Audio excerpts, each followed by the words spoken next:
নমস্কার, ভালো আছেন সবাই আশা করি। কী ভাবছেন কিসের ভিডিও?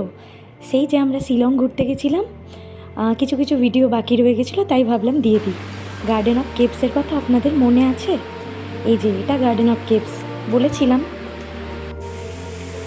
কি অপূর্ব সুন্দর এই কেভসটা, চারিদিকে গাছ আর মাঝে মাঝে ওয়াটারফলস। খুব ভালো লাগছিল ঘুরতে।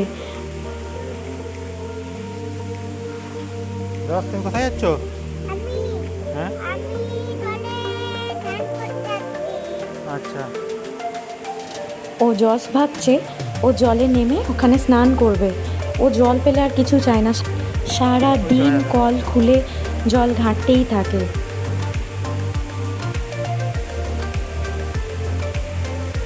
এবার আস্তে আস্তে আমরা নিচের দিকে নামছি। দেখুন এই যে সিঁড়ি আছে, তারপর রাস্তা দিয়ে আমরা একদম ওপরে উঠে গেছিলাম, ওখান থেকে আবার আস্তে আস্তে আস্তে নিচের দিকে নামছি।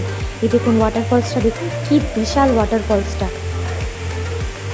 বিপ্লব একবারের জন্য ভেবে নিয়েছে যে এটাই সেভেন সিস্টার ফলস। এখানে এত ফলস আছে, তো ওটাই আমাকে বলছে সেভেন সিস্টার ফলস।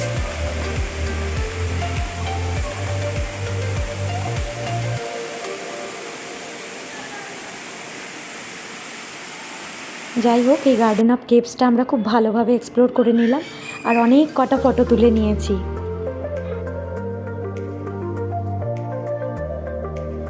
এরপর এখান থেকে বেরিয়ে আমরা রওনা হলাম নোয়াখালী ফলসের উদ্দেশ্যে। ওটা মোটামুটি এখান থেকে আরও 1-1.5 ঘন্টা রাস্তা। তো চলুন যাই, দেখি ওটা আবার কেমন। ও ওয়াও, এটা তো আরও সুন্দর, কি বিশাল ফলসটা। প্রথমে এসে তো মোটামুটি 1-1.5 ঘন্টা আমরা ওয়েট করছিলাম, কারণ পুরো ফলসটা মেঘে ঢাকা পড়ে গেছিলো। ভেবেছিলাম দেখতে পাবো না, আর আমার দাদাভাই বললো এখান থেকে চল, বেরিয়ে চল, এটা দেখা হবে না। তো 1-1.5 ঘন্টা ওয়েট করার পরে আমরা কিন্তু এটা দেখতে পেলাম ফাইনালি।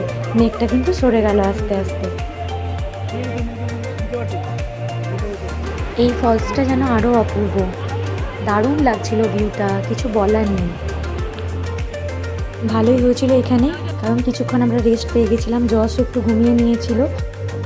বাস কয়েকটা ফটো ক্লিকসের পরে এখান থেকে বেরিয়ে গেলাম ফাইনালি আমরা সেভেন সিস্টার ফলস দেখবো বলে। এরপর ফাইনালি আমরা এসে পৌঁছাই সেভেন সিস্টার ফলস। চেরাপুঞ্জি এসে সেভেন সিস্টার ফলস দেখবো না, তা হতে পারে? এখানেও অনেকক্ষণ ওয়েট করার পরও কিন্তু ভালো করে আমরা দেখতে পাইনি সেভেন সিস্টারটা। জানেন, চেরাপুঞ্জি মানে আমার মাথায় একটা ধারণা ছিল যে সারাদিন সেখানে বৃষ্টি হয় আর প্রচুর গাছপালা, কিন্তু একটাও কনসেপ্ট আমার মেলেনি, কারণ চারদিকে বিল্ডিং আর একটুও বৃষ্টি হয়নি সেদিন। তো যাই হোক, এই খটখটে শুকনো চেরাপুঞ্জি দেখেই আমরা ফিরলাম হোটেলে ফিরেই একটু রেস্ট নিয়ে একটু বাইরে বেরোলাম খাবার খেতে আর একটু ঘুরতে। আমরা যেখানে ছিলাম আসলে সেখানে একটু রাত হয়ে গেলে আবার খাবার পাওয়া যায় না, তো বাড়ি এসে আচ্ছা করে মুড়ি মাখলাম। যার কাছে যা ছিল, চানাচুর, সেও, ডালমুট যা ছিল, পেঁয়াজ সব দিয়ে মুড়ি মেখে খেলাম আর আড্ডা মারলাম। আর বাইরে সবাই মিলে যাওয়া মানেই তো একটু আড্ডা, গল্প, একসাথে বসা, এগুলোই এনজয় করার। যাই হোক, আজকে এই বলেই ভিডিওটা শেষ করলাম। Thank you.